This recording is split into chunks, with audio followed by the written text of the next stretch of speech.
Buongiorno da Sicilia 24, questi i titoli del nostro telegiornale.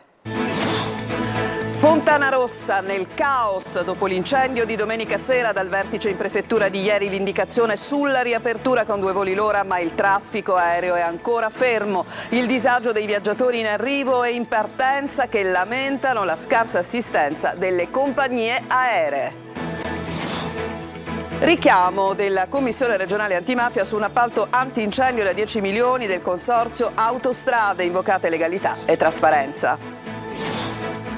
Blitz antimafia a Palermo, adesso si applica il reato di ricettazione per chi sostiene con soldi sporchi i parenti dei detenuti, 20 arresti. Pugno duro ad Acireale per chi abbandona i rifiuti in strada e non rispetta la differenziata. Le telecamere registrano tutto. Gli incivili vengono multati e rischiano anche il sequestro dell'auto. Calcio, Catania sempre attivo sul mercato, si attende l'ufficialità per l'acquisto di 3 centrocampisti e 2 attaccanti. La Neri continua il lavoro per completare l'organico in vista del ritiro.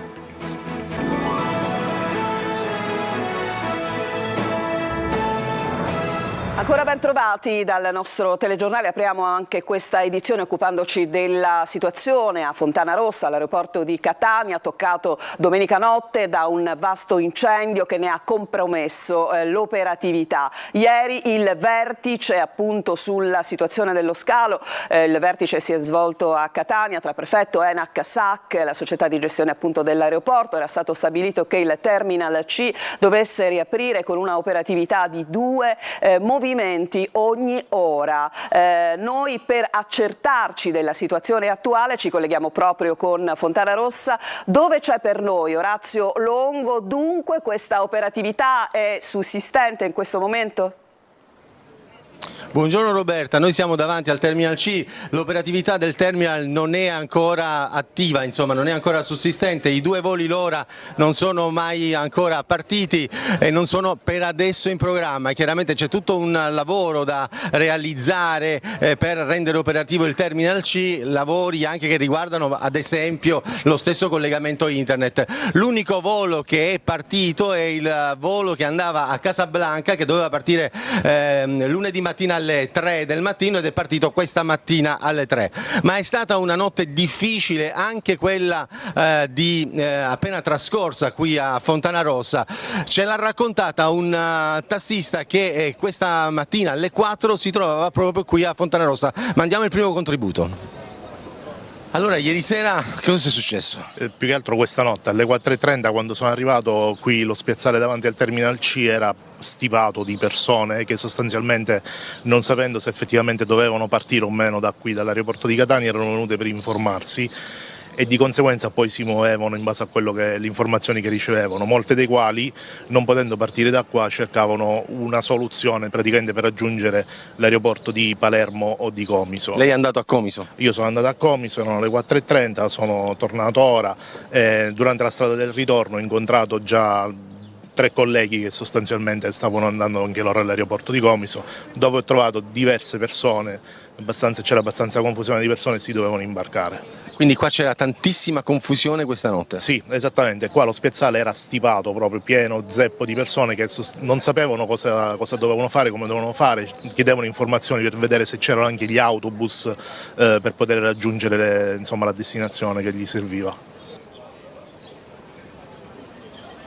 E tanta confusione c'è ancora adesso, potete vederlo dalle riprese del nostro operatore Fino Laleggia, anche qui tanta gente che aspetta di imbarcarsi nell'autobus per raggiungere Palermo, Trapani o Comiso. Quello che pesa di più naturalmente è la mancata o scarsa comunicazione da parte delle compagnie. Sentiamo quest'altro contributo di queste 2 studentesse che dovevano andare a Bologna.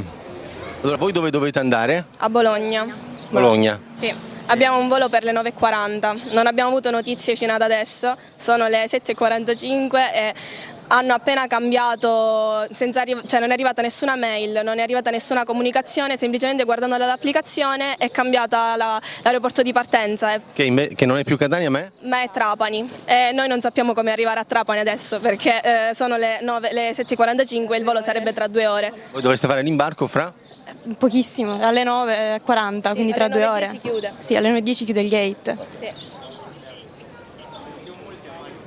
Sul fronte dell'incendio oggi è atteso un nuovo sopralluogo dei Vigili del Fuoco e probabilmente anche il sopralluogo del magistrato. In questo momento è tutto da Fontanarossa, restituisco la linea. Grazie naturalmente al buon lavoro del collega Orazio Longo, che ritroveremo nelle prossime edizioni del nostro telegiornale. Noi a questo punto cambiamo assolutamente pagina e andiamo a Messina, dove appunto la Commissione regionale antimafia ha gli occhi puntati sul CAS, sul Consorzio Autostrade Siciliane, considerato uno dei centri di spesa maggiori della regione siciliana e al centro di diverse inchieste della magistratura. Francesco Triolo. Attenzione e controllo, riflettori accesi sul Consorzio Autostrade Siciliane, quelli della Commissione regionale antimafia, che oggi è stata a Messina nella sede del CAS per una serie di audizioni, tra cui il presidente Filippo Nasca e l'assessore regionale alle infrastrutture Alessandra Ricò. Al centro dei lavori della Commissione c'è l'appalto da 10 milioni di euro per il servizio di sicurezza e antincendio nelle gallerie, ma non solo. Ma ci sono altre questioni aperte che riguardano le attività di manutenzione del verde delle autostrade, e poi c'è da capire anche lo stato degli interventi, visto che l'autostrada Palermo-Messina e Messina-Catania sono tra i punti, diciamo, di maggiore difficoltà di questo consorzio nella gestione. Dubbi e sospetti sugli investimenti e sulle procedure alimentati dalle tante inchieste giudiziarie che hanno colpito l'ente, e quindi la Commissione ha voluto sottolineare come l'intenzione è quella di affidarsi al massimo rigore per costruire condizioni di collaborazione. Occhi puntati quindi sugli appalti e sulla gestione del CAS. Il motivo lo ha spiegato lo stesso presidente Cracolici. Questo è uno dei centri di costo più alti della regione siciliana.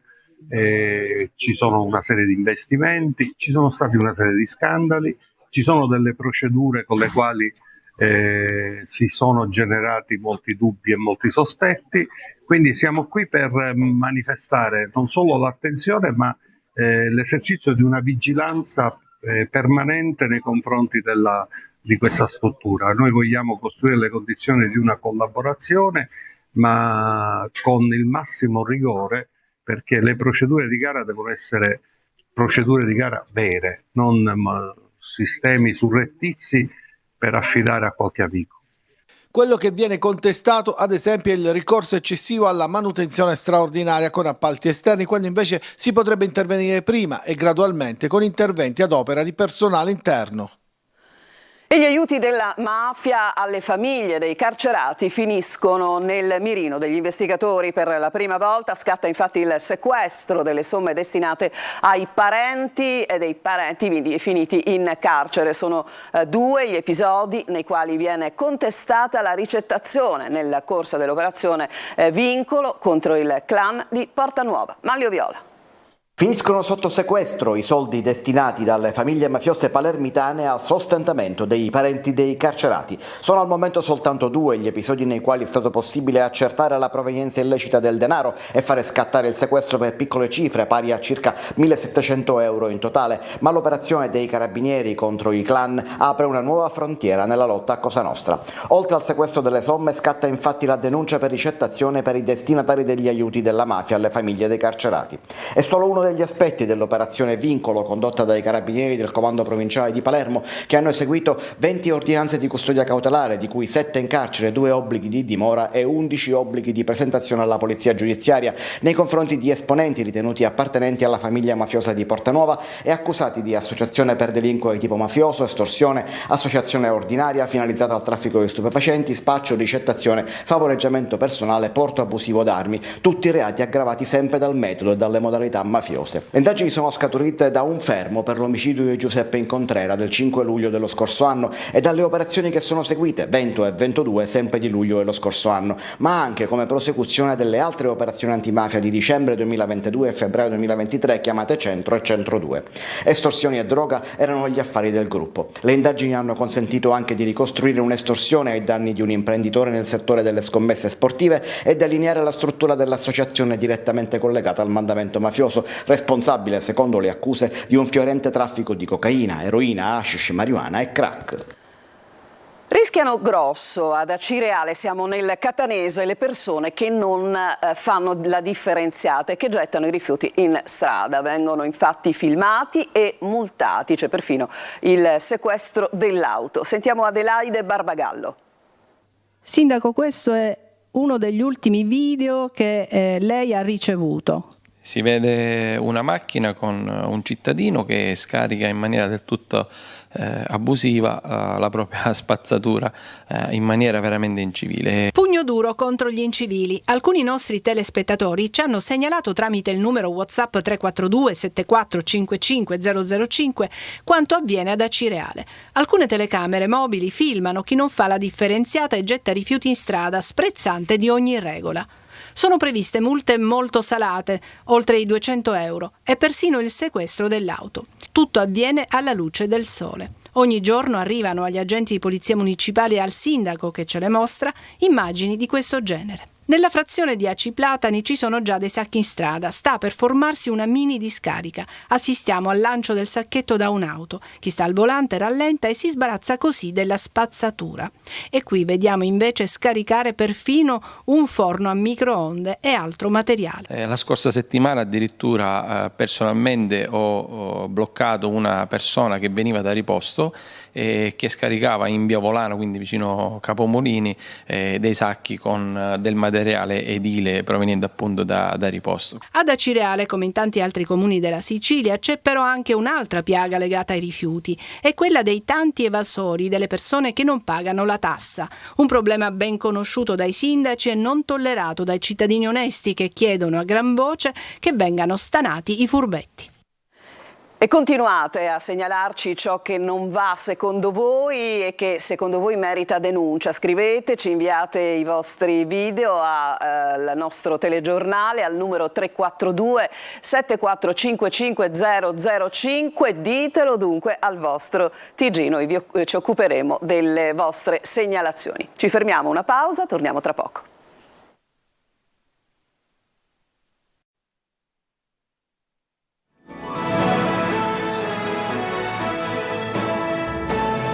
Seconda parte di Sicilia 24, è stato raggiunto un accordo tra la Regione e la compagnia di navigazione Caronten Tourist per garantire i collegamenti con le isole minori della Sicilia. Il governatore Schifani ha infatti convocato nel pomeriggio di ieri un vertice a Palazzo d'Orléans con l'assessore alle infrastrutture e alla mobilità Alessandro Aricò, i vertici della compagnia. La società ha assicurato che nel periodo compreso tra oggi 18 luglio e il 30 settembre il numero delle corse settimanali verso le Eolie aumenterà da 14 a 17, resterà inalterato il numero di quelle per le Egadi e per Ustica.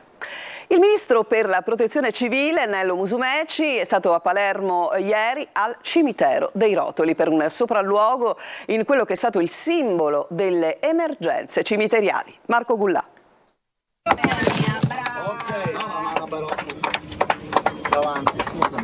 Una picconata alle tombe abusive dopo lo svuotamento dei depositi dove giacevano centinaia di bare. Al cimitero dei Rotoli di Palermo si lavora per mettere fine ad un'altra emergenza, quella appunto delle tombe abusive. E per l'occasione era presente anche il ministro per la protezione civile Nello Musumeci. Emergenza quindi ormai terminata in un cimitero che è stata la fotografia grigia degli ultimi anni di amministrazione Orlando. L'amministrazione comunale di Palermo ha fatto in 6 mesi quello che non è stato fatto in 6 anni.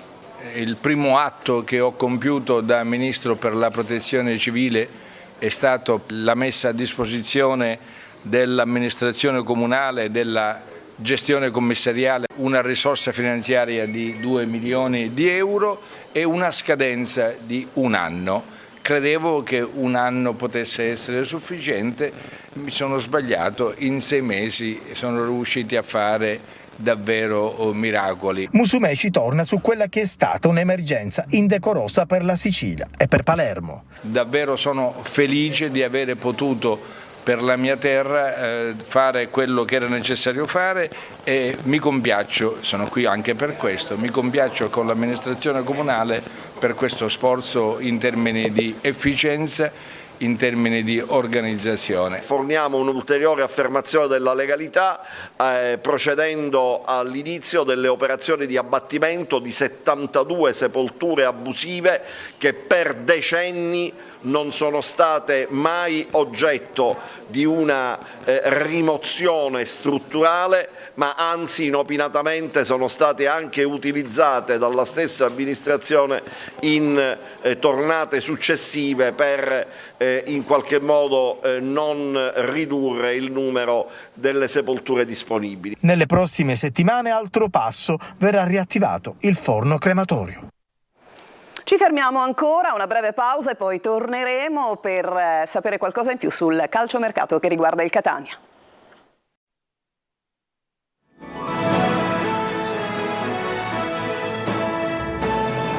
Ultima parte di Sicilia 24, il Catania sempre attivo sul mercato, le trattative per 3 centrocampisti, 2 attaccanti sono già state definite, si attende l'ufficialità, ma sentiamo tutto nel servizio di Marco Carli. Prende forma il Catania della Serie C. Dopo Chiricò e prima dell'avvio del ritiro sono stati già perfezionati altri arrivi.